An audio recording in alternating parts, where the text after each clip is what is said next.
You know the video is going to be bad when the title itself sounds like advice your parents gave you when you were 5 years old. Are you sure? I just rang your doorbell. Yeah, can you hear me? What I'm looking for is for the girl that's in the house to come out here because I'm gonna her in.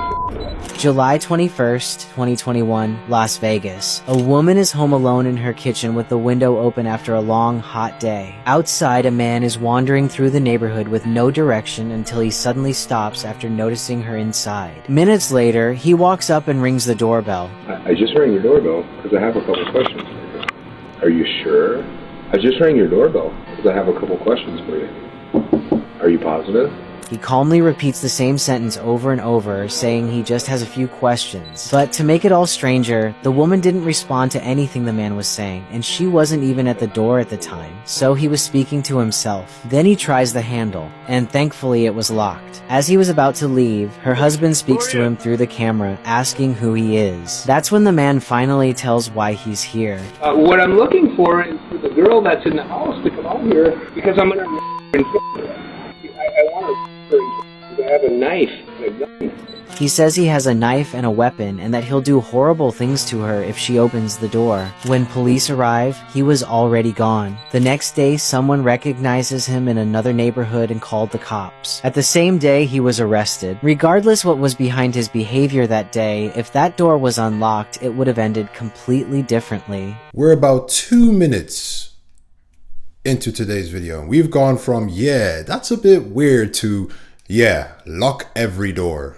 For the first couple of seconds, I thought he was rehearsing for an audition. My man was asking questions and answering the questions. He was having a full-on podcast by himself. And then it takes a dark turn. At this point, it stops being weird internet content and becomes fully disturbing. Scientists just figured out how to reverse aging with AI, and this is a massive breakthrough. We can now reprogram any human cell back to age 20. Heart cells, skin cells, brain cells, all reset to their biological prime. But here's the wildest part. The technology to do this has existed since 2012. It won the Nobel Prize. But the real breakthrough wasn't possible until this year, when they supercharged it with AI. It's a wild story. So in 2006, scientists discovered Yamanaka factors. They're proteins that can basically convert any normal cell into a universal stem cell. Now, this discovery was a huge deal because these stem cells are basically like magic healers. If you have torn muscle tissue, you can inject these stem cells into the area and they will turn into the youthful muscle cells that you need. So Yamanaka factors were an insane breakthrough because they allowed any human to turn any cell you already have into a magic healer. But there was one big problem. It turns out the original Yamanaka factors weren't very good at this stem cell conversion. They could do it, but they just weren't reliable enough to make a product. Enter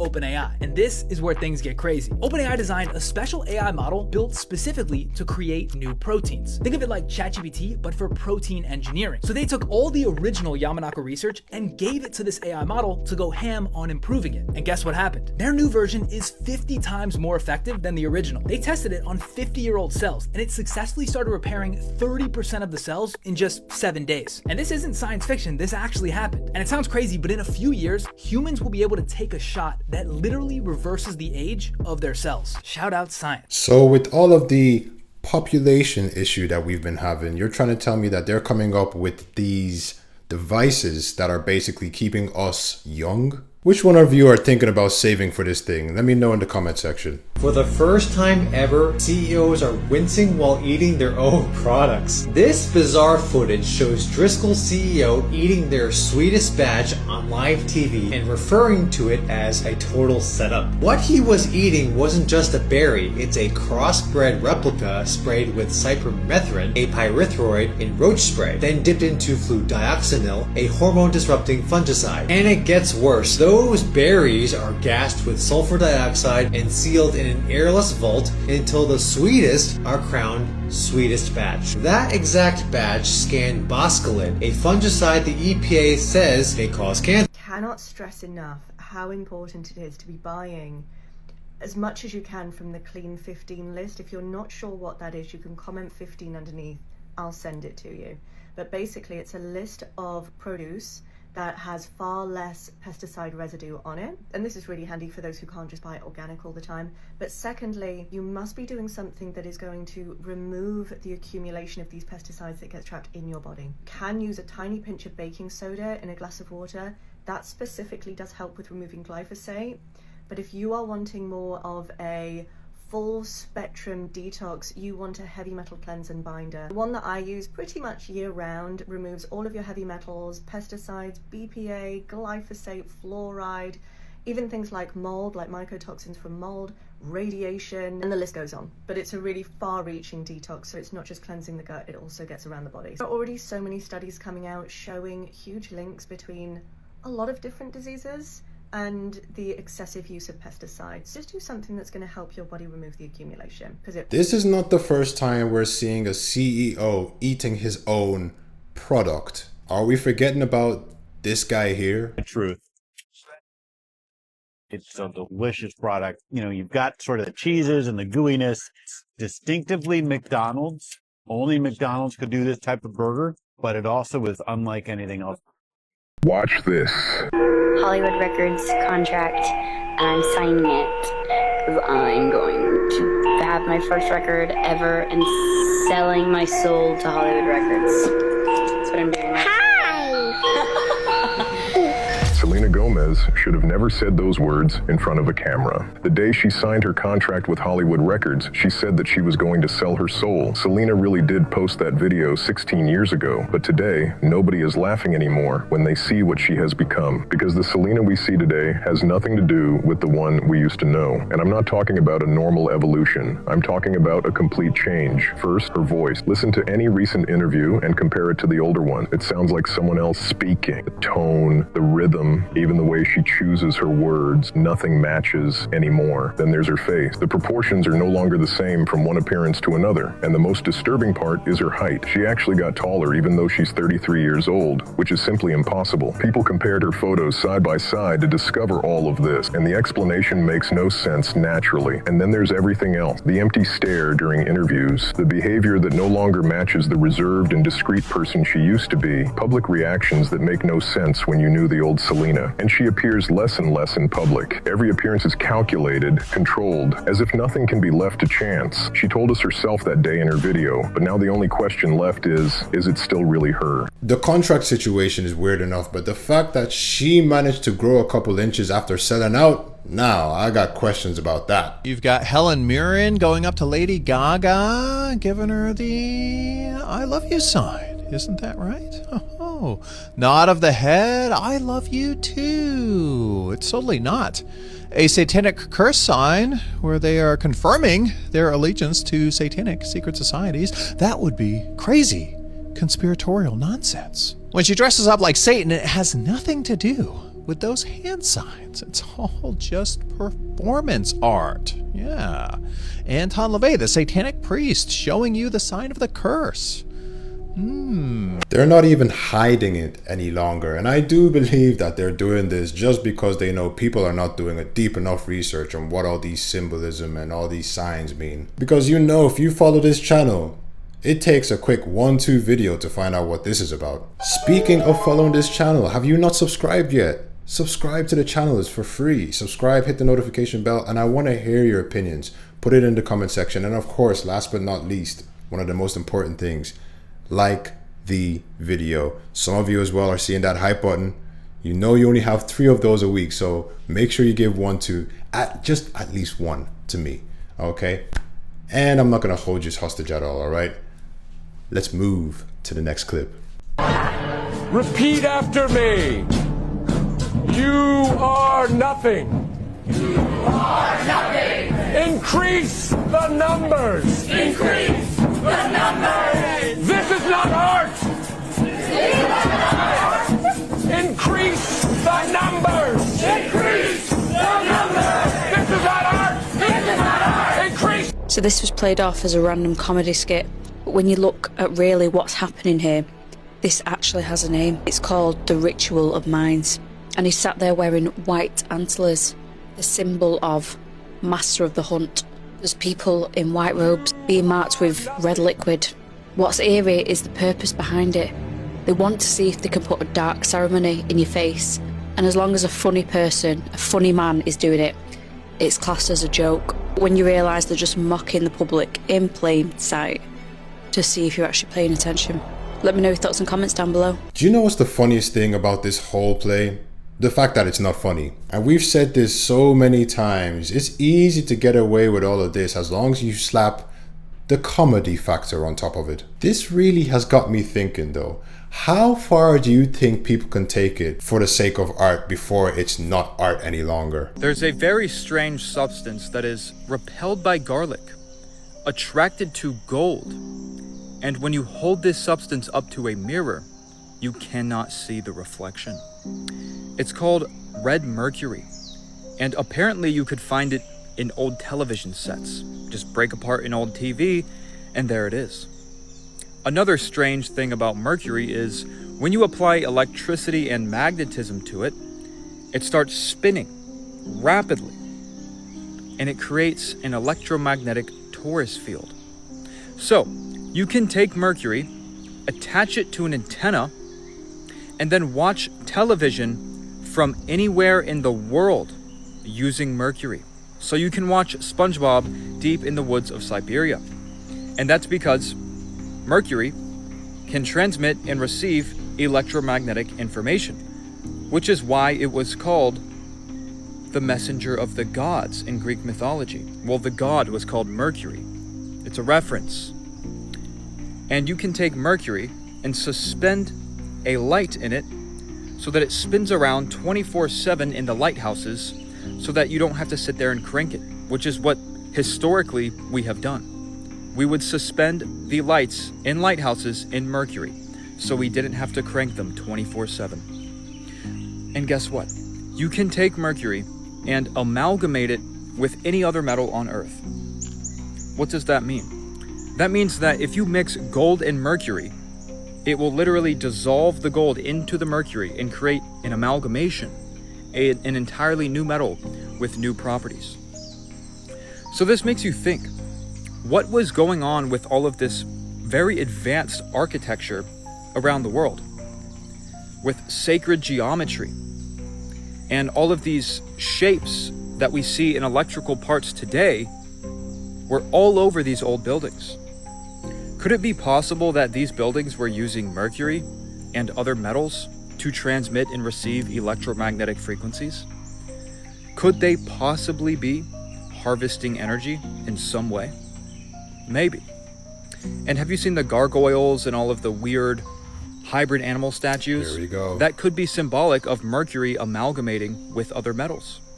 But I made this video entirely for entertainment purposes only. I can't imagine if this kind of technology got into the wrong hands. It's definitely given doomsday weapon vibes. Now you have to connect the dots so I don't get in trouble here, but I loved Teenage Mutant Ninja Turtles growing up. But listen, they were reptiles living in the sewers of New York that ate nothing but pizza. Their master was a rat, and they were hidden and protected by journalists. In your face. This right here is the best example of if you know, you know. And honestly, do I have to explain any further? Has anybody noticed that the birds, the deers, raccoons, they will not eat grocery store vegetables anymore? Like I put out 3 cans of tuna for the feral cats that live in my neighborhood 3 days ago. They haven't touched it. These are hungry cats. They won't eat this tuna. I went out there after putting grapes that I got from a major retailer. Starts with a K. I don't want TikTok to come after me. I put celery, grapes, and some green pepper and broccoli that I let sit in my crisper too long. I took it out there. It's still sitting out there. I've seen the birds pick at it and they didn't want it. I've seen the deer walk right over top of it. I've literally got peaches out there that I got from another big box store. Everything I have bought from Aldi under the organic section, if I put it out there, the animals, they go right after it. But that store that starts with a K, if the animals don't want to eat it, man, I'm done shopping at that. America, to me right now, seems like the land of cloned food. And I need to know from you, what shop is this guy talking about? Can you put it in the comment section if you know and you're from America? Stop what you're doing. This is one of the most extraordinary discoveries in modern archaeology. 2,000 years ago, Mount Vesuvius erupted, destroyed Pompeii and buried the neighboring town of Herculaneum, and with that, an entire Roman library. The scrolls inside were burned to solid charcoal, and for 20 centuries, no one could read them. Until now, because AI has just done the impossible and read one. And inside is a lost work of Stoic philosophy, the nature of human knowledge, the ability to distinguish good from evil, and self-control. But the real story isn't just the technology or AI, it's where Stoicism actually came from.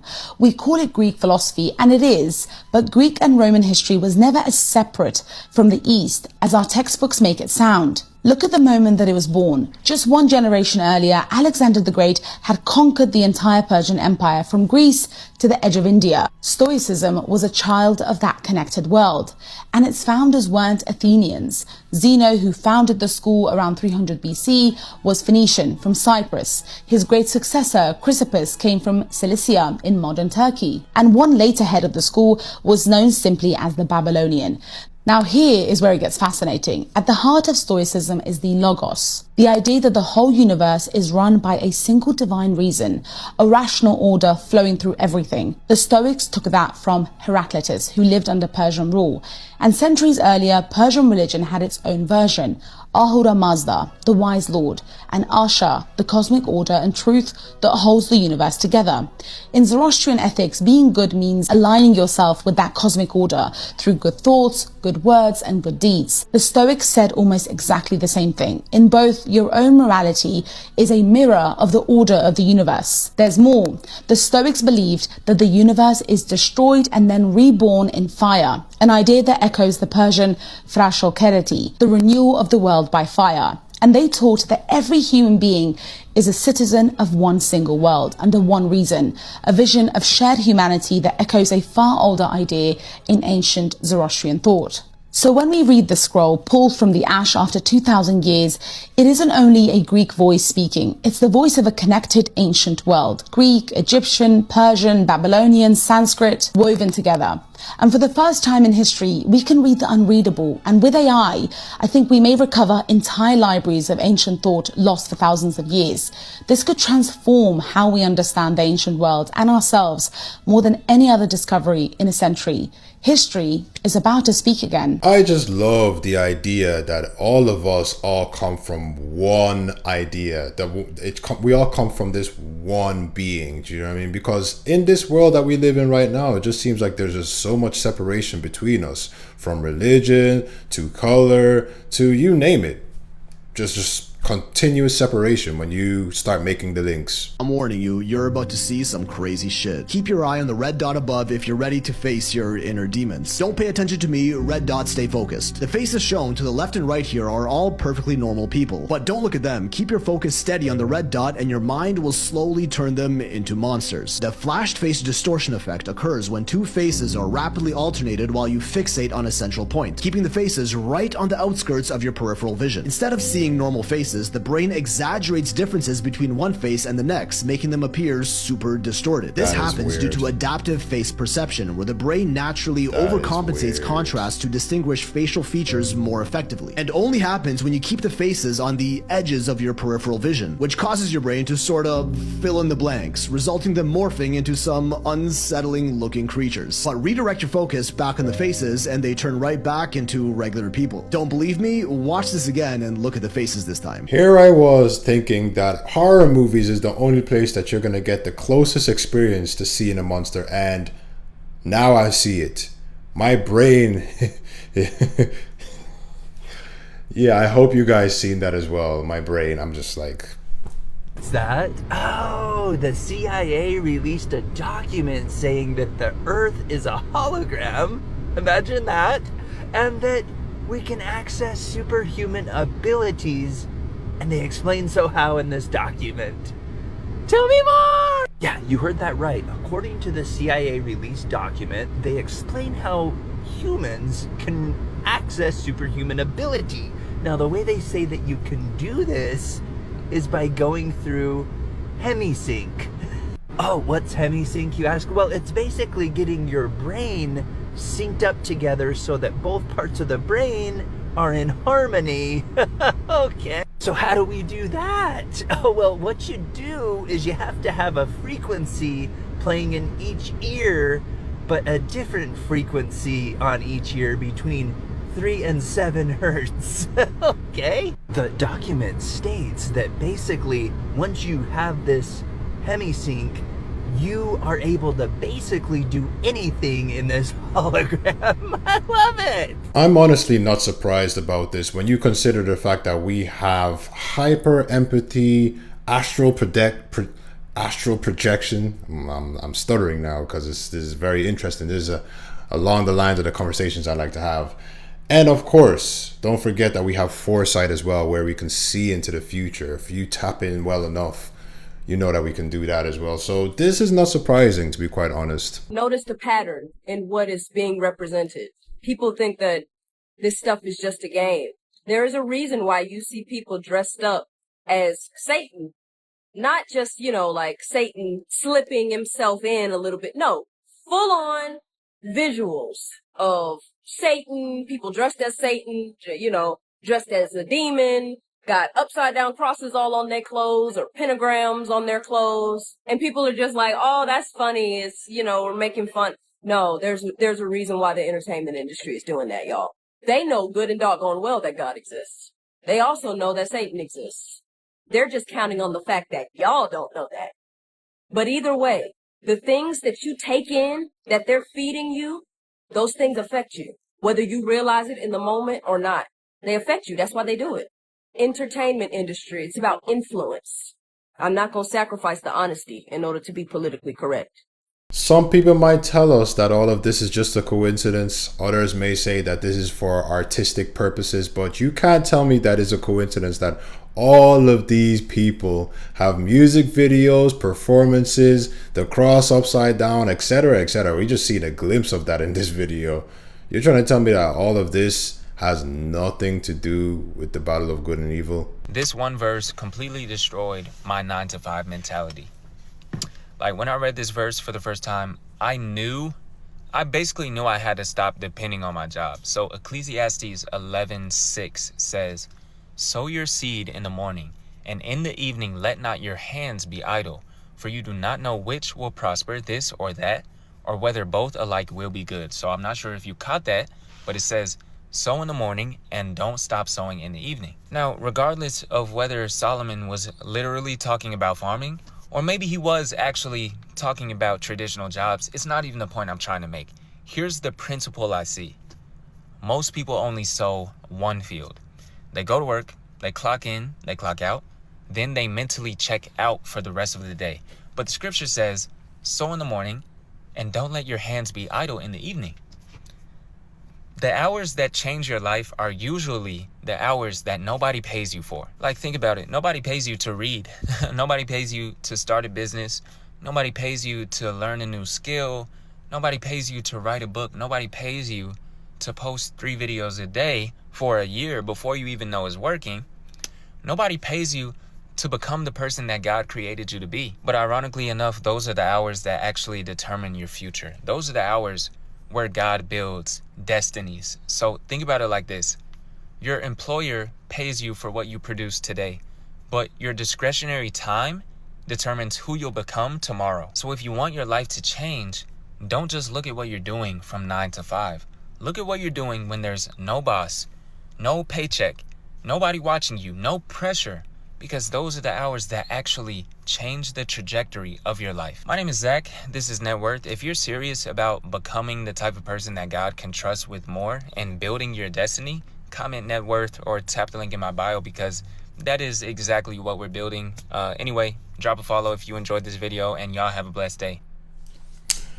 You know what? I appreciate all the guys. Like, if you watched my last video and you got to the very end, first of all, thank you. You will know that we watched a guy, I would say similar to this dude here, where he's talking about how you can manifest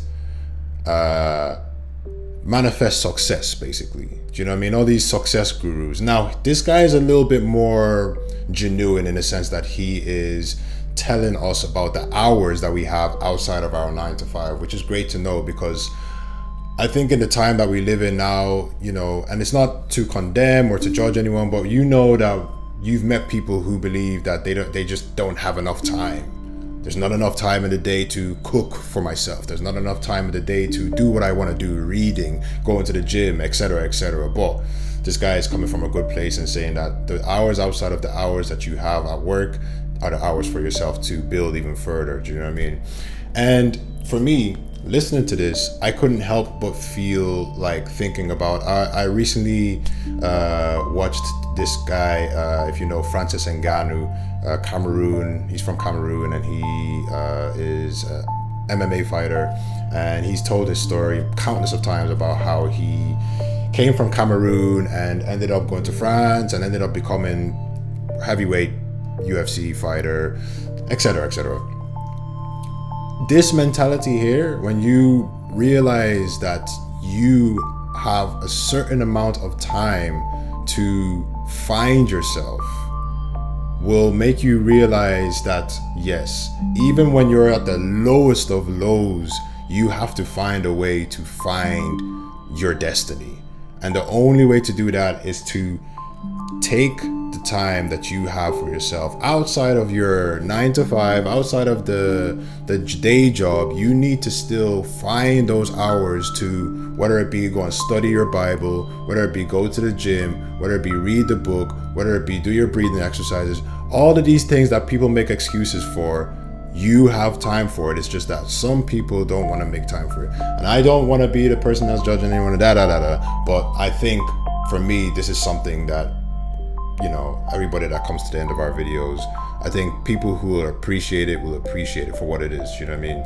I myself, I always say it, I'm working on myself, and I appreciate the reminder that yes, even though I come from my 9 to 5 and I'll come and record this video for you guys, I know I still have to do better and make use of the time, because what do they say?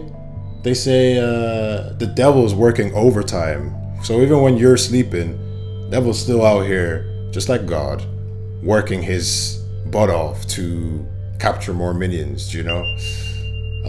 So yeah, man, the blessings are in the disguise. The blessings are there for the taking. We just need to, yeah, it's not an easy feat.